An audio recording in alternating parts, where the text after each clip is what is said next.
Vamos ler a Bíblia? Abra sua Bíblia em Gênesis capítulo 2. O André já leu o texto, mas vamos tirar aqui o versículo 18. Gênesis capítulo 2, verso 18. Vamos ler? A palavra de Deus diz assim: Disse mais o Senhor Deus: Não é bom que o homem esteja só. Far-lhe-ei uma auxiliadora que lhe seja idônea. Amém. Obrigado, meu Pai, pela Tua palavra, pela Tua direção, por tudo que o Senhor nos deixou, pela Tua voz que nos orienta, pela Tua palavra que nos dá direção, é luz para o nosso caminho. E mais uma vez, o que nós queremos essa noite é ouvir a Tua voz nesse lugar. Falando conosco, Pai, corrigindo o rumo da nossa vida, trazendo a Tua palavra como verdade, Pai, que nós possamos viver e nos submeter a ela, para que a nossa vida esteja de acordo com a Tua vontade. Queremos ouvir a Tua voz nesse lugar e te pedimos pelo poder do Espírito Santo que o Senhor fale a cada coração aqui. Use, Senhor, a minha vida, por graça, por misericórdia da Tua parte para comigo, dá-me a Tua unção para que eu seja um instrumento do Senhor e possa ministrar uma palavra que fale aos nossos corações. É o que te pedimos em nome de Jesus. Amém. Podem sentar, queridos. Amados, a gente conhece esse texto, né? O André leu aqui no início o texto completo, eu tirei aqui o versículo 18.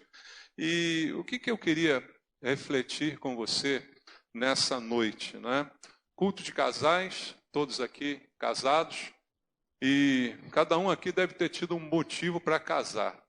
Eu não queria ouvir de você agora, senão a gente vai parar o culto e vai começar uma grande conversa, né? Mas qual é o motivo que você casou, né? Por que você resolveu casar? Foi na polícia? Tinha um revólver na tua cabeça? Pode ser que alguém tenha passado por isso aqui, né? Mas cada um de nós deve ter tido um motivo, uma razão que nos levou a esse momento. E essa reflexão que eu queria provocar essa noite contigo, da gente pensar qual o nosso motivo, qual a nossa razão. Eu gosto muito de falar à igreja sobre motivação, né? A motivação é a razão pela qual nós fazemos as coisas. E qual foi a motivação do seu casamento, né? Para você estar hoje aí ao lado do seu cônjuge, houve um motivo, houve uma razão. E eu queria que a gente refletisse um pouco sobre isso, mas encontrando da parte de Deus, na palavra do Senhor, a razão de Deus. Porque Deus tem uma razão para isso também. Deus tem um motivo para o nosso casamento. E a gente, às vezes, vem de uma criação diferente, veio do mundo.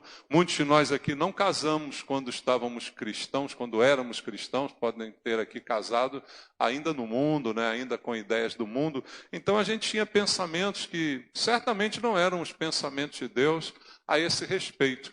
Então eu queria refletir contigo essa noite sobre o que a palavra de Deus diz a respeito do casamento e qual o plano de Deus com essa instituição, qual a razão de Deus para isso, para que a gente faça uma análise e pergunte para nós mesmos, nos analisando, se nós estamos de acordo com essa razão de Deus ou se a gente tem outro pensamento a respeito aí do casamento. Então, eu acredito pela Bíblia que Deus está muito envolvido com esse propósito de casamento. Sabe por quê? Porque foi Ele que inventou isso. Uma vez eu preguei assim na igreja, falei, Deus inventou o casamento. Teve um irmão que me procurou no final, pastor, não diga isso, que Deus inventou o casamento, porque Deus não inventa, Deus cria. Eu sei, bom, tá bom, irmão, o que você quiser, tá bom, mas você entendeu o que eu falei? É o mais importante, né?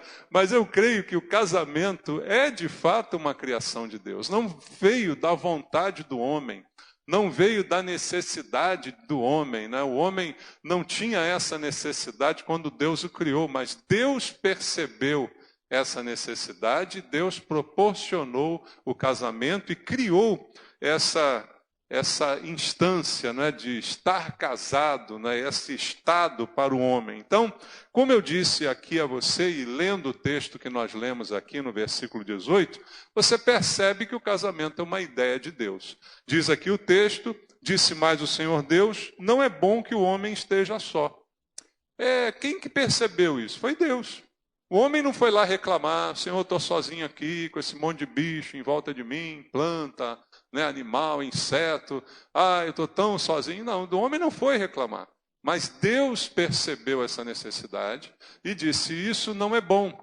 Não é bom que o homem esteja só. Então eu vou dar um jeito nisso. Eu vou fazer algo. Eu vou criar algo. E aí a Bíblia diz que Deus criou a mulher. Aliei uma auxiliadora que lhe seja idônea. Então Deus cria então a mulher com o propósito de ser o complemento do homem, de suprir as necessidades do homem, e aí um ao outro também amparar, né? E de acordo com o que diz a Bíblia, nós percebemos então essa ideia de Deus através do casamento. Então, Deus tem tudo a ver com o casamento, porque foi Ele que criou. Você pode até ter se casado sem saber disso, mas agora você está sabendo. Foi Deus que criou isso aí, foi Deus que teve essa ideia, e você está aí aproveitando de uma ideia de Deus, e o que a gente quer essa noite é que você confronte os seus pensamentos com os pensamentos de Deus a respeito do casamento, para entender quais as funções do casamento, para que você perceba se ele está realmente cumprindo essas funções da sua vida. E a gente hoje percebe muitos casamentos com problema, até dentro da igreja, né? A igreja não é exceção. Infelizmente, né, a gente percebe alguns casamentos que vão com dificuldades porque não se percebe qual a função do casamento. E aí, então, há uma frustração. As pessoas têm outra ideia, e aí quando você tem uma expectativa diferente daquela que Deus planejou, certamente a coisa vai dar errado e você vai alimentar uma frustração. Então, o meu propósito essa noite é falar com vocês sobre a Bíblia, mostrando quais as funções que Deus concebeu ao inventar, ao criar, né, o casamento, e por que essa função foi estabelecida para suprir essa necessidade do homem. Então, primeira coisa a pensar, nós não casamos porque a gente inventou isso. Quem inventou isso foi Deus. Quem criou isto foi Deus. A gente não casa para suprir uma necessidade exclusivamente nossa, mas para obedecer a um plano pré-estabelecido pelo Senhor. E aqui é importante observar, porque Jesus disse: eu vim para que tenham vida e a tenham em abundância. Seu casamento tem trazido vida em abundância para você? Ele tem produzido para você felicidade, alegria, bem-estar? Tudo isso é plano de Deus no casamento. Veja, a ideia inicial de perceber a solidão e fazer com que essa solidão fosse suprida, isso veio de Deus. Então há uma preocupação de Deus com o bem-estar. Não é bom que o homem viva só. Ou seja, aquela situação, embora não fosse reclamada por Adão, aos olhos de Deus não era boa, não era excelente, não era melhor, não era a vida abundante. Então faltava alguma coisa. Então eu preciso entender que o meu casamento não é por acaso, é porque Deus tem um plano para a minha vida, de completar a minha vida, de suprir algo que me falta, né, de trazer alegria para o meu coração, para que eu não esteja só, para que eu tenha uma companheira idônea e eu seja também para ela um companheiro. Então isso tudo tem um propósito de Deus para que no fim eu entenda uma vida melhor. Uma vida mais confortável, uma vida mais agradável, uma vida mais prazerosa. Tudo isso está envolvido. Então o casamento não é um sacrifício. Casamento não é um propósito de vida só para que eu fique bem na sociedade, para que eu seja aceito na sociedade, até que hoje a sociedade nem liga mais para isso, mas talvez antigamente. Então o casamento não é alguma coisa forçosa ou que vá me trazer algum prejuízo, pelo contrário, é para que eu tenha alegria. O propósito de Deus é que você e seu cônjuge sejam felizes. Aquela célebre frasezinha do final dos filmes: e viveram felizes para sempre. Esse é o filme da sua vida, deveria ser. Esse é o propósito de Deus para você. O filme da nossa vida deve terminar assim: viveram felizes para sempre. Por quê? Porque a gente é casado para sempre. É outro princípio de Deus que nós vamos abordar daqui a pouquinho. Então, falando nas funções do casamento, olhando para o início, por isso Gênesis capítulo 2, quero ler de novo agora o versículo 24. Gênesis 2, 24 está escrito: por isso deixa o homem pai e mãe e se une à sua mulher, tornando-se os dois uma só carne. Olha, o primeiro princípio do casamento, a primeira função aqui estabelecida por Deus na criação do homem e da mulher e na criação dessa instituição chamada casamento, em que Deus a estabelece dizendo que homem e mulher deixam os seus pais, deixam a tutela dos seus pais, se tornam independentes e agora vão se unir para se tornar uma só carne. Então, função do casamento não é juntar duas pessoas, não é para que a gente tenha apenas uma companhia na velhice, não é apenas para que eu tenha alguém com quem conversar ou reclamar, que depois de velho a gente só reclama, né, o tempo todo, mas não é essa a função do casamento. A função do casamento é que eu me torne uma só carne. Esse princípio, se for ignorado, todo o resto é conversa jogada fora. Se eu não entender e praticar e colocar em prática o primeiro princípio de Deus, veja, lá na criação, ao estabelecer, já determinou que isso serviria para que duas pessoas se tornassem uma só. Irmãos, isso é muito grave, né? No sentido de que é muito importante. Se tornar uma só carne é deixar de ter ideia própria, vontade própria, pensamento próprio, é deixar muita coisa, não só pai e mãe, mas é abrir mão de muita coisa em prol de uma unidade perfeita, que é a unidade de Deus. Então ele está estabelecendo essa unificação de dois em um. Primeira função do casamento é tornar duas pessoas diferentes agora um ente só, uma só carne. Essa é a primeira função. E veja, Jesus, ele reafirma essa palavra. Vamos dar uma olhadinha lá em Mateus. Mateus capítulo número 19, versículo 3 a 6. Para você ver Jesus reafirmando esse princípio de Deus. Em Mateus 19, do 3 a 6, diz assim: vieram a ele alguns fariseus e o experimentavam perguntando: é lícito ao marido repudiar a sua mulher por qualquer motivo? Então respondeu ele: não tendes lido que o Criador, desde o princípio, lá em Gênesis, os fez homem e mulher, e que disse: por esta causa deixará o homem pai e mãe, e se unirá à sua mulher, tornando-se os dois uma só carne, de modo que já não são mais dois, porém uma só carne. Portanto, o que Deus ajuntou, não o separe o homem. Quando Jesus foi indagado a respeito do divórcio, a sua palavra em relação a isso foi voltar ao princípio. O divórcio é o final, né? O divórcio é a solução para muita gente, é o final da história, mas Jesus olha para o princípio. E por isso ele reprime e recusa o divórcio, dizendo: é impossível que isso se estabeleça por vontade de Deus, porque a vontade de Deus foi aquela expressa lá no início, em que dois se transformaram em um, e isto é um milagre de Deus. Ele diz: o que Deus juntou. Então o casamento não é a junção de duas pessoas por si mesmas, mas é algo que Deus foi envolvido para haver essa transformação e se tornarem uma só carne. Essa é a razão de Jesus não aceitar o divórcio, porque ele diz: como pode? Aquilo que Deus juntou, quem é que pode separar? Não é algo que Deus realizou. Então, qualquer alternativa a isso é contrária à vontade de Deus. Claro, não vou aqui discutir o divórcio. Há circunstâncias das mais diversas, há algumas justificativas que podem ser apresentadas e tantas coisas podem ser ditas, há possibilidades aí de restauração de vidas. Não é esse o assunto aqui, mas o principal é que Jesus está reafirmando que o casamento foi instituído por Deus para unificar as pessoas, para trazer uma unificação, uma uniformidade entre duas pessoas, a princípio completamente diferentes. Então, pense nisso quando pensar em relação ao seu casamento. E de que maneira essa unidade se dá? E aí a gente precisa expandir a nossa mente para imaginar vários tipos de unidade.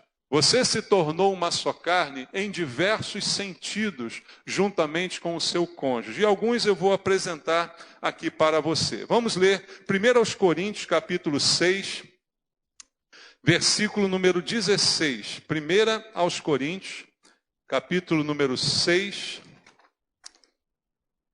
verso número 16. Olha o que Paulo diz. Ou não sabeis que o homem que se une à prostituta forma um só corpo com ela?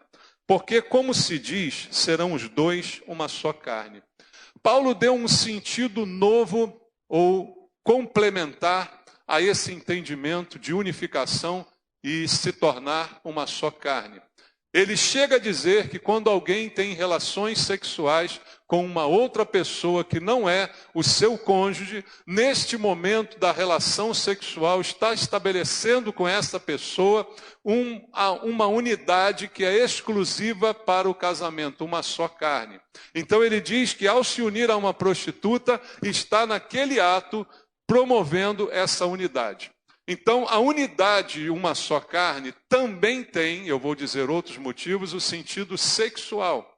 Há um sentido sexual nessa unidade, isso é comprovado por esse texto de Paulo.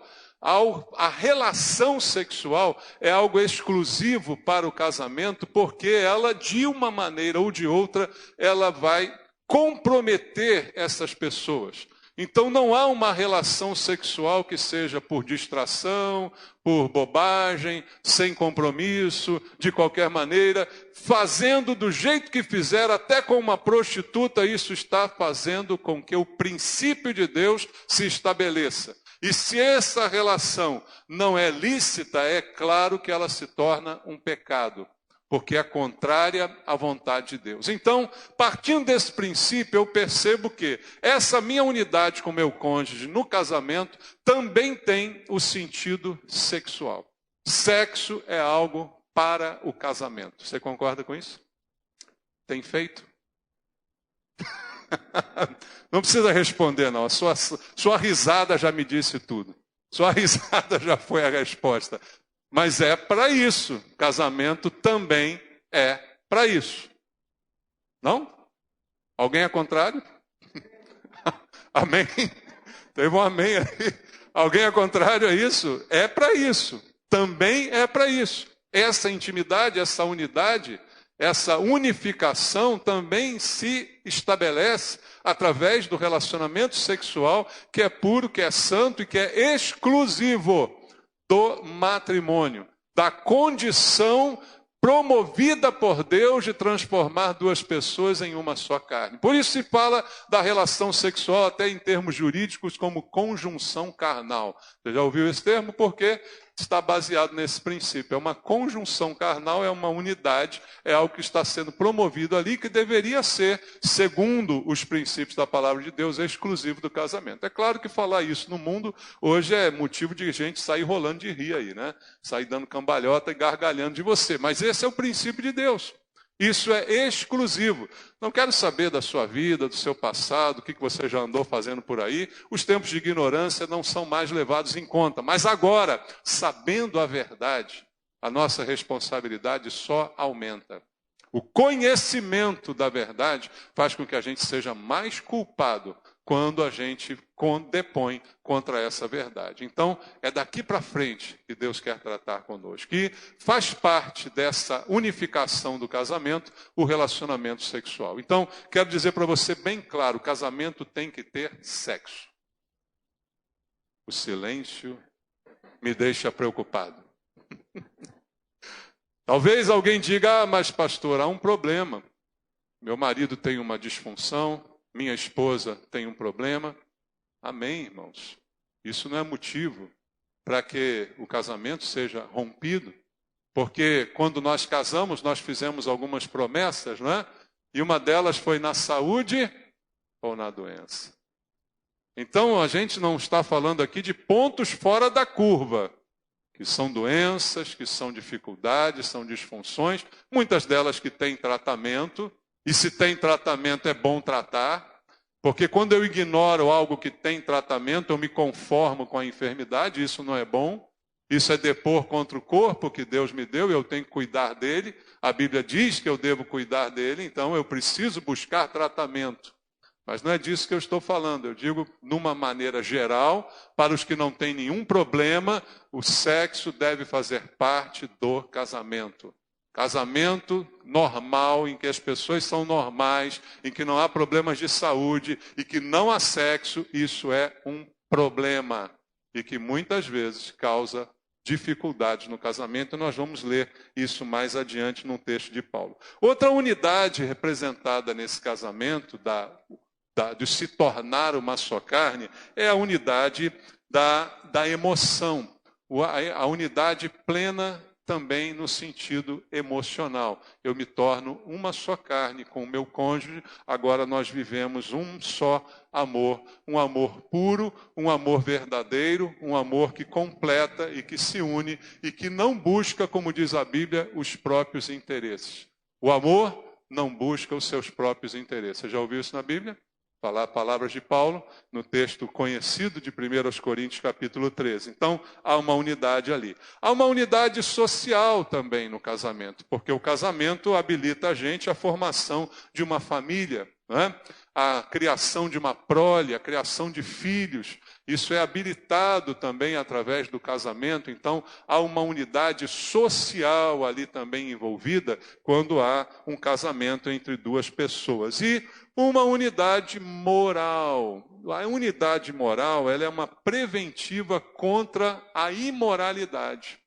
Se eu estou debaixo do casamento, percebo essa unidade de Deus, entendo o que é o sexo, o que é a fidelidade, o que é o amor, o que é a cumplicidade, então o casamento é uma proteção moral para aqueles que valorizam e respeitam o casamento e os princípios de Deus estabelecidos na sua palavra. Então, há uma unidade entre nós, moral, que faz com que nós sejamos fiéis uns aos outros, independente das circunstâncias e até que a morte nos separe, como diz a palavra de Deus. Então, nesse sentido, eu preciso perceber o que é o casamento. Ao dizer Deus, se tornarão os dois uma só carne.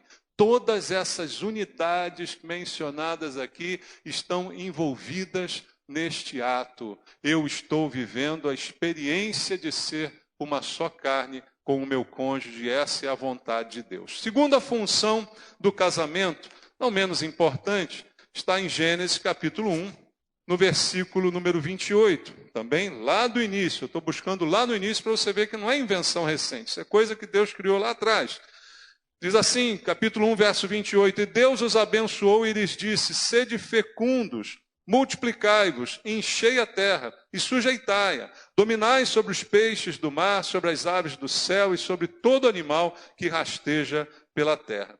Deus os abençoou e mandou que eles fossem fecundos, que eles se multiplicassem, que eles enchessem a terra. Então, há uma função no casamento também, que é a função de procriação, a função de preservação da espécie. Isso é uma consequência da bênção de Deus sobre o casamento. Então, é bom que o casal busque a procriação. Existem problemas? Sim, existem problemas. Existem pessoas impedidas de alguma maneira, por alguma circunstância, por alguma doença? Existem. E aí não há o que fazer, mas é preciso buscar ajuda, buscar solução, se empenhar para que isso aconteça, porque isto está ligado ao princípio do casamento. Eu não gosto, respeito, mas não gosto, não consigo entender muito bem o casal que opta por não ter filhos. Por quê? Porque eu não quero. Por quê? Porque eu não gosto de criança. Aí pior ainda, estragou tudo. Mas pode falar isso, né? Eu não gosto disso, porque não é bíblico. Não fique com raiva de mim, mas o bíblico é que os princípios de Deus sejam obedecidos. E um dos princípios é sede fecundos, multiplicai, encher a terra, porque dessa maneira Deus abençoa o casal. É uma consequência da bênção, é uma realização também para o casal. É claro que aqueles que estão impedidos por uma enfermidade, por uma disfunção, também como já disse, né, impedidos por uma condição de esterilidade, amém. Deus pode fazer até um milagre, mas aí não dependeu da sua vontade.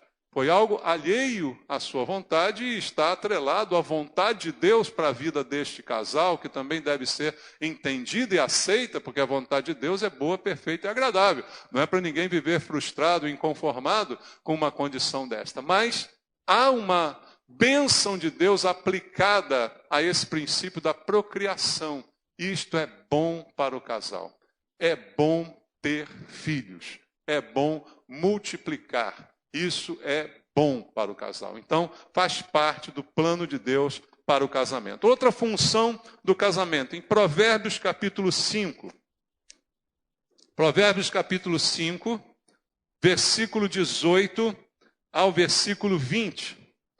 Diz assim: seja bendito o teu manancial, e alegra-te com a mulher da tua mocidade. Corça de amores, gazela graciosa, sacia-te os seus seios em todo o tempo, e embriaga-te sempre com as suas carícias. Porque, filho meu, andarias cego pela estranha e abraçarias o peito de outra. Olha o que Deus está dizendo aqui a respeito do casamento. Deu para entender o que é que eu traduzo aqui? Vamos traduzir. Seja bendito o teu manancial. Deus está falando da tua cama. E está mandando você se alegrar com a mulher da tua mocidade. Essa que está aí do seu lado, o seu cônjuge, né? Isso também serve para homens ou mulheres, a palavra de Deus é universal. Então há uma ordem de Deus que o casamento sirva para a nossa recreação. É esse o princípio, essa função que eu quero passar para você. Talvez você nunca tenha pensado nisso. É só para recreação? Não, não é só para recreação. Eu vou dizer várias funções aqui. A gente já viu a unificação, a gente já viu a procriação, agora a gente está vendo a recreação. Deus criou o casamento para você recrear-se. É a hora do recreio. Mas, como sabemos, não se come a merenda antes do recreio. Você já ouviu isso? Já. A merenda só se come na hora do recreio. Ninguém come a merenda antes do recreio. Mas há um projeto de Deus de recreação. Corça de amores, gazela graciosa. Você já chamou a sua esposa de gazela graciosa? Será que ela vai se ofender? Filha, você é uma gazela graciosa, uma corça de amores. Olha que coisa linda. Sacia-te os seus seios em todo o tempo. Embriaga-te sempre com as suas carícias. Porque, filho meu, andarias cego pela estranha, abraçarias o peito de outra. Por quê? De outra, se você tem a tua. Olha o princípio de Deus aí. Fidelidade, pertencimento um ao outro, mas alegria, distração, recreação, desejo, completar um ao outro, brincar um com o outro, acariciar. Irmão, para que foi feito o seio de uma mulher? Alguém diria, para amamentar. Então mame, meu filho. Tá bom? Já que você só enxerga isso, porque a Bíblia está dizendo que é para brincar com eles. A Bíblia está dizendo aqui que é para saciar-se. Deus está mandando mamar, será que é isso? É para brincar, irmãos. É bíblico. Talvez choque, né, alguns mais puritanos, mas é o que a Bíblia está dizendo. Não dá para a gente mudar, torcer a interpretação, porque ela é óbvia, ela é bem clara. Então há aqui um aspecto de recreação no casamento. E que às vezes o casal perde. Veja, eu estou falando dessa recreação porque é algo além de fazer sexo. Tem casais que fazem sexo ainda hoje em dia. Olha aí. Tem alguns aqui. Mas de repente fazem como uma obrigação, né? Como vou marcar o ponto. Lembra do cartão de ponto? Você é dessa antiga que você marcava o ponto quando entrava no trabalho? Hoje é tudo eletrônico, né? Mas então tem gente que é assim, eu vou marcar o ponto. Mas não é disso que Deus está falando, de marcação de ponto. Deus está falando de alegria, Deus está falando de brincadeira, Deus está falando de divertimento, que é uma função também, para que o casamento não seja apenas um compromisso ali de cumprir regras, né? Nós somos uma só carne, então há uma liberdade, há uma recreação envolvida nesse projeto, né? Em Eclesiastes, no capítulo 9, abra aí a Bíblia mais à frente um pouquinho, no livro de Eclesiastes. capítulo 9, verso 9, olha o que está escrito. Goza a vida com a mulher que amas, todos os dias de tua vida fugaz, os quais Deus te deu debaixo do sol. Porque esta é a porção nesta vida pelo trabalho com que te afadigaste debaixo do sol. Deus está dizendo, a recompensa pelo teu trabalho é você aproveitar a sua vida com a sua esposa, com o seu cônjuge. Esta é a recompensa pelo seu trabalho. Goze a vida. Faça da tua vida algo prazeroso, porque os dias são fugazes. Ou seja, Deus está dizendo, os teus dias passam rápido. Irmão, você morre e fica tudo aí, sabia? Você não aproveita, fica tudo aí. Essa esposinha aí vai ficar para outro. Esse maridão aí vai ficar para outra. Por quê? Porque você não aproveitou aquilo que Deus te deu para aproveitar. Não é o diabo que deu, o diabo não entra nessa história, o diabo não entra no sexo matrimonial. O diabo gosta de entrar na prostituição, na impureza e na imoralidade. Mas no leito sem mácula do homem, do marido e da mulher, casados diante de Deus, ali o diabo não entra, ali o que existe é a bênção do Senhor para que haja alegria, para que haja distração, para que haja recreação. E isto faz parte do plano de Deus como uma recompensa pelo teu trabalho, diz aqui Eclesiastes. Você pode não ter dinheiro, mas você pode ter divertimento na sua cama, meu irmão. E aí as pessoas estão querendo dinheiro. Querer dinheiro é bom, é bom. É bom você poder viajar, fazer uma coisa ou outra. Sim, é claro que é bom, mas se não puder, eu vou ficar de mal, vou ficar de cara feia para o resto da vida. Não! Vai se divertir na sua cama. Deus está dizendo isso aqui. Divirta-se na sua cama. Se você não tiver o que fazer, eu já contei esse testemunho aqui várias vezes na igreja, do início do casamento, que a gente não tinha nada, eu botei as estrelinhas no teto. Vocês já ouviram essa história? Já cansaram de ouvir, né? Eu peguei as estrelinhas, botei no teto, brilhava de noite, a gente ficava se divertindo, olhando as estrelinhas e depois olhava outras coisas. Mas era essa, a diversão era essa. Não tinha dinheiro para nada, não tinha como fazer coisa nenhuma, não tinha para onde ir, nem para ir para um cinema. Então o cinema é em casa, meu irmão.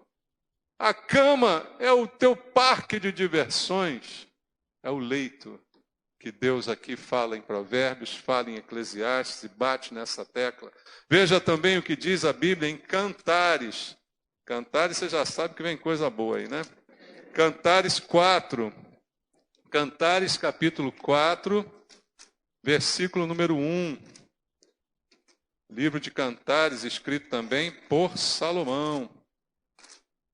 Cântico dos Cânticos, capítulo 4, versículo 1, diz assim: como é formosa, querida minha, como és formosa, os teus olhos são como os das pombas, brilham através do teu véu, os teus cabelos são como o rebanho de cabras que descem ondeantes do monte de Gileade. Isso é uma poesia, mas perceba nessa poesia que há, da parte aqui do homem, no caso, mas que isso também serve para a mulher, um ato aqui de apreciação. Ele está aqui sendo poético, né? Mas qual é a inspiração desse poeta? É a mulher dos outros? É a grama do vizinho? É a sua mulher. Qual é a sua musa inspiradora? É a imagem que ele viu na internet, na pornografia, no vídeo? Não, é a sua esposa. A sua esposa é a sua fonte de inspiração. E isto, queridos, independe daquilo que o mundo estabelece como padrão de beleza, né? Eu preciso de um padrão de agora eu estou velho, minha esposa está velha, e daí? E daí? Tem que continuar admirando, tem que continuar brincando, tem que continuar olhando com os bons olhos, porque sabe o que é ruim? Não é a pessoa que fica ruim, é o teu olho que fica mal. E a Bíblia diz que se teus olhos forem maus, todo o teu corpo estará em trevas. Então não é o corpo que ficou ruim, é o teu olho que agora vê diferente. Porque quando você casou, seu olho era grande, né? Quando você casou, você achava ótimo. Agora não está achando bom, por quê? Teu olho ficou mal. Então bota um colírio de Deus aí nesse olho para você ver com outros olhos o teu cônjuge. E para você desenvolver a apreciação. E deixar que isso motive você ao romance, motive você à poesia, né? Veja só aqui, Salomão aqui, como é formosa. Seus olhos são como das pombas, brilham através do teu véu. Os cabelos são como as cabras que descem diante do Monte Gileade. Eu nunca vi uma cabra descendo o Monte Gileade, mas ele viu e ele disse, isso é o cabelo da minha mulher. Então você pode fazer aí uma poesia, né? Você pode desenvolver um elogio, mas algo que seja realmente prazeroso. Algo que até possa se tornar divertido, irmãos. Casamento é lugar para a gente se divertir também. É lugar para a gente rir, para a gente ter intimidade, para a gente ter alegria, para a gente brincar. As pessoas às vezes levam muito a sério. E tem gente que acha que ser crente é ser mal-humorado, né? É não brincar com nada, não rir de nada. Parece até aquele filme O Nome da Rosa, lembra desse? É antigo, né? Com o Sean Connery, que morreu, Deus o tenha. Mas como é que é isso, né? A gente olha, pensa que brincar é pecado, rir é pecado. Será que é assim? Eu não vejo isso na Bíblia. Eu vejo uma relação aqui narrada por Deus em Cantares, uma relação de um homem com uma mulher e com aproveitamento, com divertimento, com alegria, não é, com brincadeiras, com poesia, não é, com risos, com sorrisos. Isso é muito bom para qualquer casamento. Então, o padrão de Deus é que você fique casado para sempre. Agora, eu não digo que você deve ficar casado para sempre, sendo o seu casamento um inferno. Não, ele tem que deixar de ser um inferno. E aí é você que tem que trabalhar junto com o seu cônjuge para isso, para que quando alguém disser assim, seu casamento é para sempre, você diga, oba! Tá bom? Seu casamento é para sempre. Oba! Alguém diz, ai, que praga que me rogaram. Não, não pode ser uma praga. Tem que ser a melhor coisa do mundo. Porque você está ao lado da melhor pessoa do mundo, que é parte de você agora, que é contigo uma só carne, segundo o plano de Deus. E ainda em Cantares, no capítulo 7, a gente lendo esse capítulo aqui, olha como é falado. Que formosos são os teus passos, dados de sandálias, ó filha do príncipe. Ele observa ela andando de sandália. Olha aí, você já observou sua mulher andando de sandália? Aí você olha e não fez a unha. Aí não dá, né, meu filho? Aí você é um estraga-prazer danado, né? Não dá para ser assim.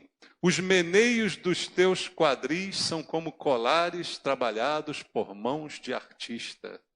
Olha, ela rebolando. O teu umbigo é taça redonda que não falta bebida. O teu ventre é monte de trigo cercado de lírios. Olha que nome bonito ele deu para os pelos pubianos. Monte de trigo cercado de lírios, umbigo no qual ele bebe.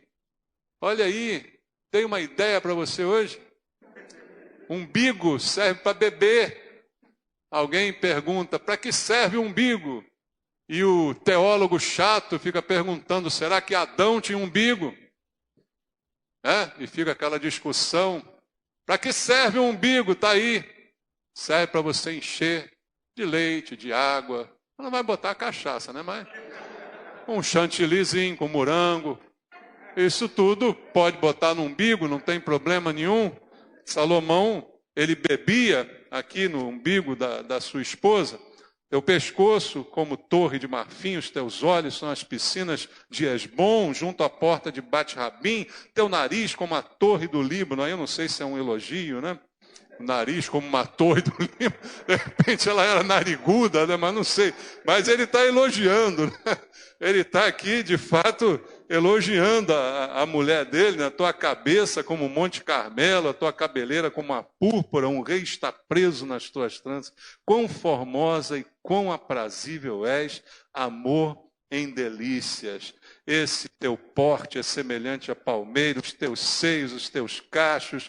Dizia eu, subirei a palmeira, pegarei em seus ramos. Sejam os teus seios como os cachos da vide, e o aroma da tua respiração como das maçãs, e os teus beijos são como bom vinho, que se escoa suavemente para o meu amado, deslizando entre os seus lábios e dentes. Eu sou do meu amado, e ele tem saudades de mim. Irmãos, Esse é o plano de Deus para o nosso casamento. É para que a gente tenha prazer com o nosso cônjuge, para que a gente tenha saudade do nosso cônjuge, para que a gente anseie por estar juntos, anseie por se olhar, se apreciar, né, se valorizar. Isso precisa ser mantido, ou se não está mais, precisa ser resgatado no casamento. É uma missão, é um dever de casa, resgatar para o seu casamento essa apreciação mútua, que, como eu disse, independe de um corpo perfeito, independe de um padrão de beleza, mas depende de um amor, depende de uma consciência, depende de olhos bons. Se os teus olhos forem bons, você vai ser luminoso, tudo vai ser melhor, mas se os teus olhos forem maus, tudo estará em trevas. Então a gente precisa resgatar esse sentido, essa função dada por Deus para o casamento, também da nossa recreação. Casamento é lugar de ter prazer, de se divertir, de ter prazer em estar juntos. Ah, pastor, mas está difícil. Resgata isso, vai buscar, vai ver lá atrás como era, volta à prática das primeiras obras, arrepende-te, vê aonde você caiu, lembra disso, já ouviu isso na Bíblia? Volta de novo às primeiras práticas para que o seu casamento seja de alegria, seja de unidade, seja de procriação, seja de recreação. E aí, uma outra função que eu quero deixar contigo, já estamos quase terminando, está em 1 Coríntios, no capítulo 7. 1 Coríntios, capítulo 7. Nós vamos ler do verso 2 ao verso 5. Essa função do casamento não é menos importante do que todas as outras que foram aqui mencionadas. 1 Coríntios 7, versículo 2, diz assim: Mas por causa da impureza, cada um tem a sua própria esposa, e cada uma o seu próprio marido. O marido conceda à esposa o que lhe é devido e também semelhantemente a esposa ao seu marido. A mulher não tem poder sobre o seu próprio corpo e sim o marido. E também semelhantemente o marido não tem poder sobre o seu próprio corpo e sim a mulher. Não vos priveis um ao outro, salvo talvez por mútuo consentimento, por algum tempo, para vos dedicardes à oração e novamente vos ajuntardes para que Satanás não vos tente por causa da incontinência. Essa palavra de Paulo tem uma função muito importante para o casamento, que é a função da prevenção do mal. O mal nos rodeia, irmãos. O mal, a Bíblia diz, anda em derredor. Satanás anda em derredor, rugindo como um leão, rodeando a gente, buscando uma oportunidade para nos devorar, para nos fazer mal. Ele veio para matar, roubar e destruir. Esse é o seu trabalho, esse é o seu intento. E o casamento tem a função também dada por Deus de nos preservar, nos proteger do mal. Eu e minha esposa nos protegemos mutuamente do mal. E segundo as palavras que Paulo aplica aqui, ele diz que há uma impureza que é natural do ser humano. O ser humano não nasce puro, como alguns tentam dizer por aí. Nós nascemos impuros. Nós nascemos inclinados para o pecado. Essa é a natureza humana. Por isso que o homem precisa de salvação. Se já nascesse bom, bastaria conservá-lo assim e ele não precisaria de Jesus para ser salvo. Mas como o homem nasce ruim e a sua tendência é continuar ruim até a morte, ele está então já condenado. Então há a pessoa de Jesus Cristo se dando por nossos pecados para que eu então possa ter a oportunidade da salvação. Então essa impureza que é natural de todos os homens vai nos perseguir durante muito tempo e vai nos atacar constantemente. Por isso a gente luta contra a carne. O Espírito em nós, que está habitado pelo Espírito de Cristo, milita contra a carne, por causa da tendência à impureza. E Paulo diz, olha, por causa da impureza, cada um tem a sua própria esposa e cada uma o seu próprio marido. Veja, o casamento já por si só me afasta da impureza. Me afasta do mal, já me preserva de uma boa parte do que o maligno estava programando para mim. O que o maligno programa para uma pessoa? Que ela tenha N parceiros sexuais, que ela se torne um cão, uma cadela, que ela saia por aí tendo milhares de parceiros sexuais. Esse é o plano do maligno. Qual é o plano de Deus para você? Que você tenha apenas um parceiro sexual para a sua vida inteira. Pastor, está difícil. Hoje em dia, porque tem gente que já casa antes, faz o test drive, né, com várias pessoas, para até descobrir uma que sirva. Mas o plano de Deus é esse. É que você tenha apenas um parceiro sexual para a sua vida toda, por causa da impureza. O casamento foi proporcionado por causa também da impureza, para me livrar desta impureza. E impureza é esta sequência de parceiros intermináveis que as pessoas têm por aí. Cada um, né, tem a sua história, alguns com mais, outros com menos. Não cabe agora nenhum julgamento sobre nós, até porque a Bíblia diz: nenhuma condenação há sobre aqueles que estão em Cristo Jesus. Não importa como foi o seu passado, se você foi um garanhão, se você foi uma piriguete, isso não está me importando. O que importa é que agora você está em Cristo, você é nova criatura e não há mais condenação para você. Mas no mundo, o plano de Satanás é que as pessoas vivam trocando de parceiros sequencialmente, constantemente. E que as pessoas tenham várias experiências sexuais. O plano de Deus é que você tenha apenas uma experiência sexual. E isso é para te livrar da impureza, diz Paulo aqui. E aí ele diz: o marido conceda à esposa o que é devido e também, da mesma forma, a esposa conceda ao seu marido. Então, há uma dívida mútua que Paulo apresenta aqui no caso de casamento. Quando você se casa, você adquire, mesmo sem saber, uma dívida. Olha só que problema. Está em dívida. Você tem uma dívida com a sua esposa. E a sua esposa tem uma dívida com você. E como todo bom cristão, a gente paga o que deve. Nem um amenzinho? A gente paga o que deve. Bom cristão é assim. Deve, mas paga. Se eu tenho uma dívida, eu preciso quitá-la, eu preciso saldá-la, pagá-la. O marido pague à esposa o que é devido. E também a esposa pague ao marido o que é devido. Isso nos preserva do mal. A função do casamento que eu apresento para você aqui, nesse texto de Paulo, é a preservação do mal, a proteção do mal. Então eu pago a minha esposa o que eu devo a ela e ela paga a mim aquilo que ela me deve. E aí diz Paulo ainda que a mulher não tem poder sobre o seu próprio corpo, e sim o marido, e também, semelhantemente, o marido não tem poder sobre o seu próprio corpo, e sim a mulher. É preciso entender esse texto aqui com um pensamento cristão, tá bom? Não com um pensamento mundano. O pensamento mundano já logo aponta para uma posse do corpo, para seu uso e prazer exclusivo, independente do sentimento e da vontade do outro. É isso que um mundano pensa ao ler esse versículo aqui. Mas um cristão, ao ler que a mulher não tem poder sobre o seu corpo, e sim o marido, e também o marido não tem poder sobre o seu corpo, e sim a mulher, a pessoa cristã, ela entende isso aqui num sentido de pertencimento. Eu sou uma só carne ou não? Então o meu corpo é o corpo da minha mulher.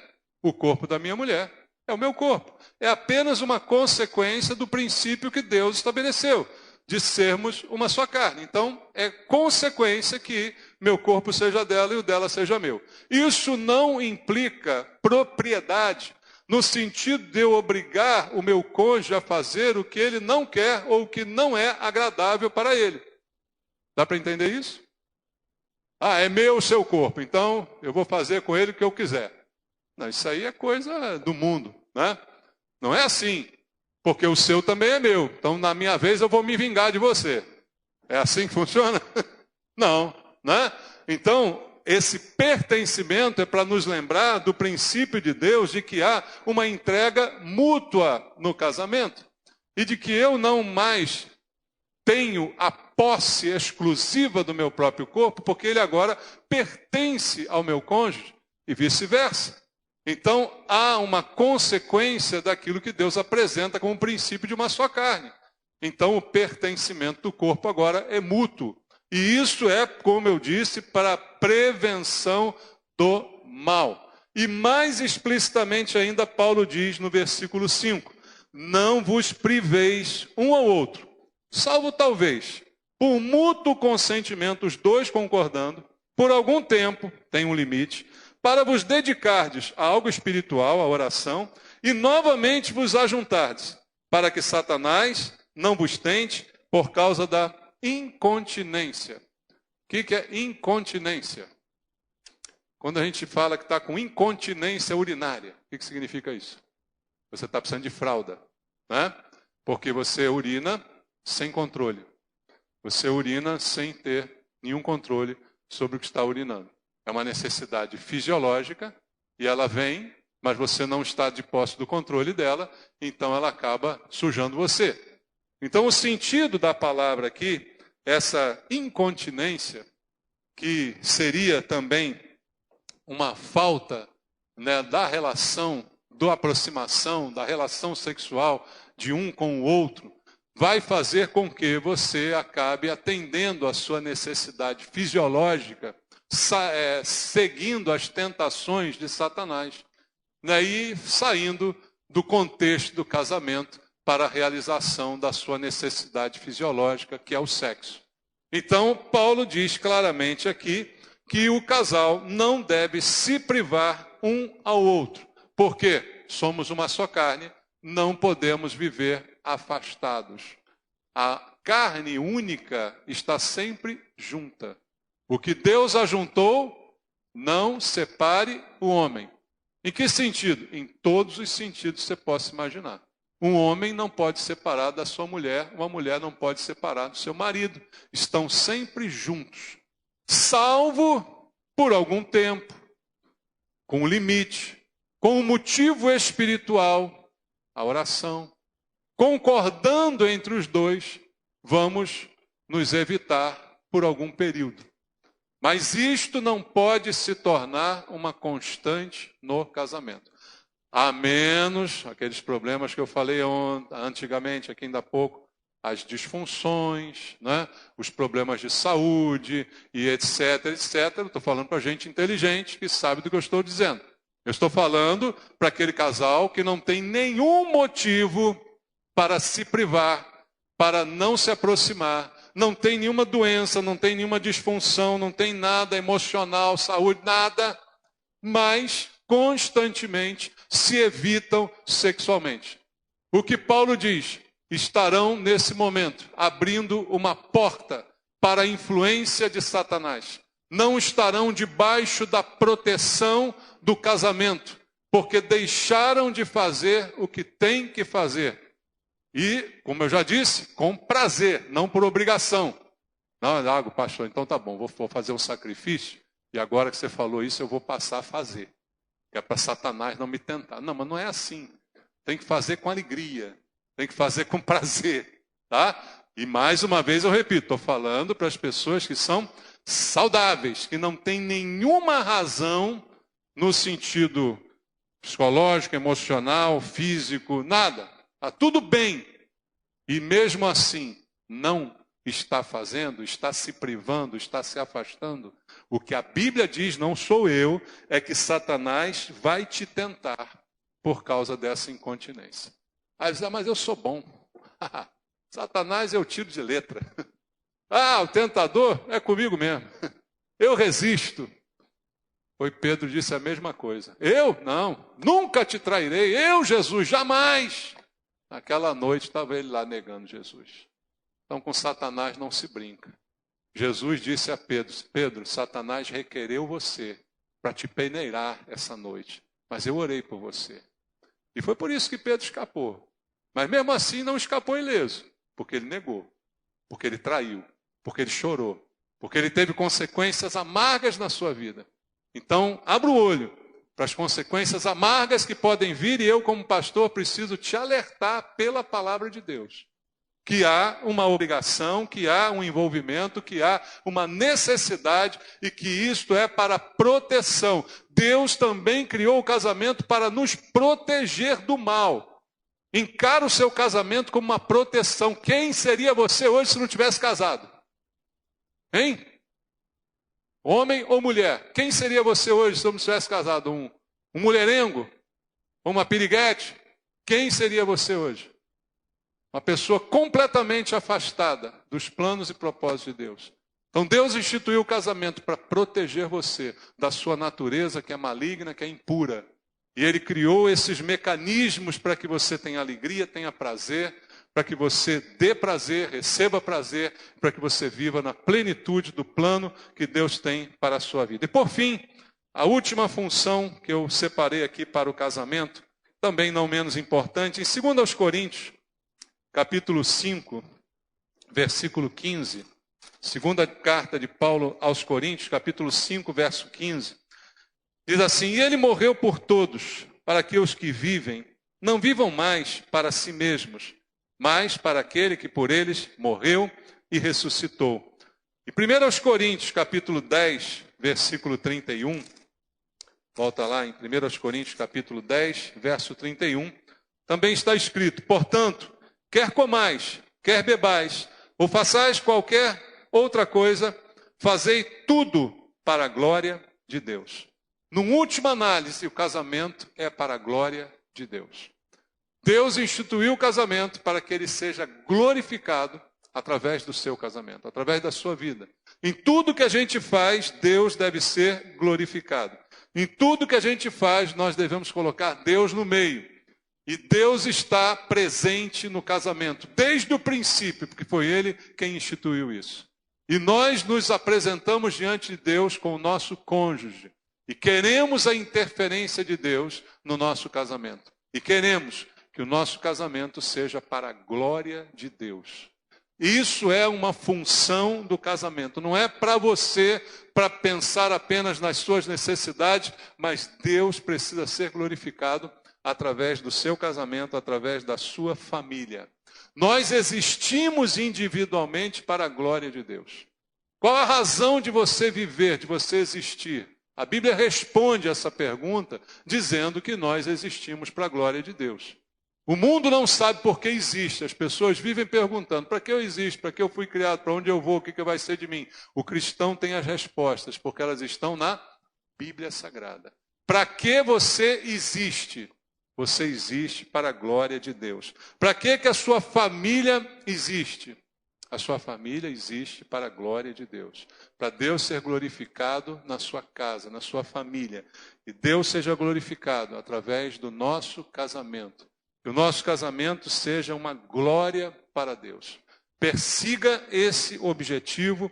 Lembre da aliança que você fez com seu cônjuge, do símbolo daquilo que ela representa. E agora, sabendo a razão, sabendo as funções, sabendo os motivos, pare para pensar. Meu casamento tem atendido a esses princípios? Se não tem, ele não está completo. Ele pode até estar bom, mas não está o melhor. Não está como poderia ser. E existe uma grande diferença entre o bom e o melhor. Há pessoas que se contentam com o bom, mas há pessoas que sempre desejam o melhor. O padrão de excelência é o melhor. Quem se contenta com o bom, morre na mediocridade. Mas quem quer um padrão melhor, busca a excelência. O padrão de Deus para o seu casamento não é que ele seja bom. Eu tenho um bom casamento. Não, isso não é o padrão de Deus, não. O padrão de Deus é que você tenha um excelente casamento. Teu casamento seja maravilhoso, seja agradável, seja feliz. Em todo tempo é um conto de fadas? Não é, tem dificuldade, tem problema. Mas a gente está aqui para isso, para ouvir a palavra de Deus, para consertar, para mudar, não é? São elementos que Deus nos dá para a gente parar, melhorar. É um trabalho contínuo, um trabalho de aperfeiçoamento. Mas agora, sabendo a razão, sabendo o motivo, qual é o teu plano? Qual é a tua atitude? Como é que você quer o seu casamento? Que ele fique bom? Não, eu não quero que o seu casamento fique bom. Eu quero que ele fique maravilhoso. Eu quero que ele seja excelente. Não queira nada menos do que isso. Não se contente com pouco nessa área. Porque Deus não tem pouco nessa área. Deus tem tudo para você nessa área. Porque foi Ele que criou, Ele que inventou, Ele que estabeleceu, Ele que deu as normas, Ele que deu as funções. E Ele tem todos os elementos para que o nosso casamento seja maravilhoso. Seja divertido estar casado. Seja prazeroso chegar em casa. Ter saudade do cônjuge. persiga esse propósito, persiga esse objetivo. Amém? Vamos orar? Vamos ficar em pé, vamos falar com Deus?